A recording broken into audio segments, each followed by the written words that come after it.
A gente viu agora há pouco como calcula o módulo do campo magnético ou da força magnética, né? E como determinar a direção e o sentido dessa força? Aí a gente tem que recorrer a alguns artifícios. Mas primeiro a gente tem que lembrar de uma coisa, ó. O vetor força magnética é perpendicular ao vetor velocidade da carga. Sempre. Força é perpendicular à velocidade, ou seja, os dois fazem um ângulo de 90 graus. Também a força magnética é perpendicular ao campo magnético. A força magnética também é perpendicular. Isso aí a gente tem que saber.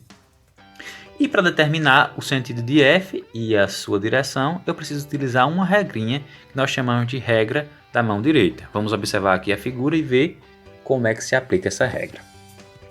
Primeiramente, a gente tem que saber de quê? A mão direita deve ficar espalmada de forma que o polegar aponte para a direção e o sentido do vetor velocidade da partícula.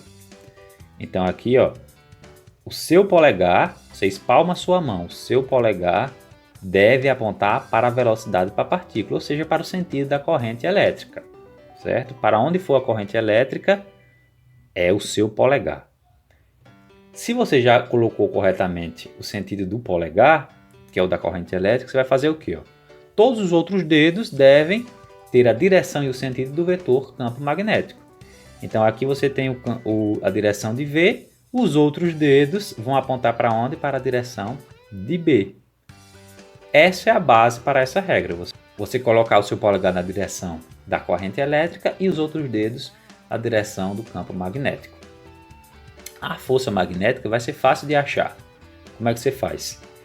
Ela vai ter a direção e o sentido de um vetor saindo da palma da sua mão, se a carga for positiva, como nesse caso daqui, ó. Então você colocou o seu polegar indo para a corrente elétrica, os outros dedos para o campo magnético. Então, saindo da palma da sua mão, você vai ter aí a direção e o sentido da força magnética, certo? Isso se a carga for positiva. E se ela for negativa, o que é que você vai fazer? Vai ser o contrário. Essa força vai sair do dorso da sua mão, ou seja, das costas da sua mão, como nós podemos ver aí na figura.